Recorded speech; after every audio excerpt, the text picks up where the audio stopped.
Miguel Iturrati back here at the iBot Vaults, and we're going to do another boxing blog for you here. There's more odds up at the books. We covered a couple of fights from Thailand and a big card over in England in our previous blog. We're going to hit the United States shows on Friday night, airing on TruTV down at the State Farm Arena in Hidalgo, Texas.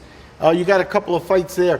One of them is at the books already, and that's Gilberto Ramirez defending his WBO International Super Middleweight title. He's a big favorite at minus 2,600. Over Derek Edwards, who's at plus 1,200. Ramirez, 31-0, undefeated, had the belt for a little bit, not expected to drop it in this fight. Like I said, it'll air on TruTV. The other fight that's a main event that the books don't have up yet, but is a really interesting fight, is for a vacant WBO International title at lightweight, and it features Diego Magdaleno, 27-1, facing Jose Gonzalez, who's 24-1.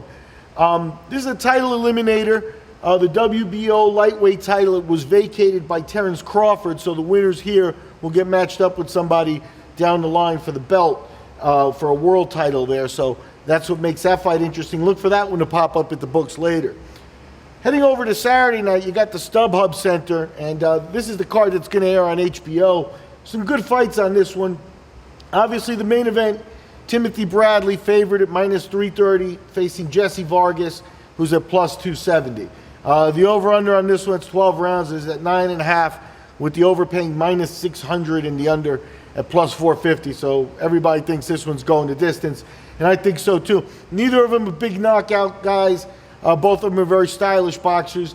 Vargas, coming up in weight, had already shown that he doesn't have a lot of power at lighter weight classes, and here he's moving up to be a full welterweight. He's still going to be a little bit taller and have some reach on him because of his body type on Bradley, but you know, Bradley is such a veteran who's been at the top of the game for so long, that this isn't what makes that an interesting fight for Bradley, really, because he comes off, you know, he beat Pacquiao, and then he has a nice run where he beats the Russian kid, and he beats Juan Manuel Marquez, loses the rematch to Pacquiao, but right there he's still at the top of the game.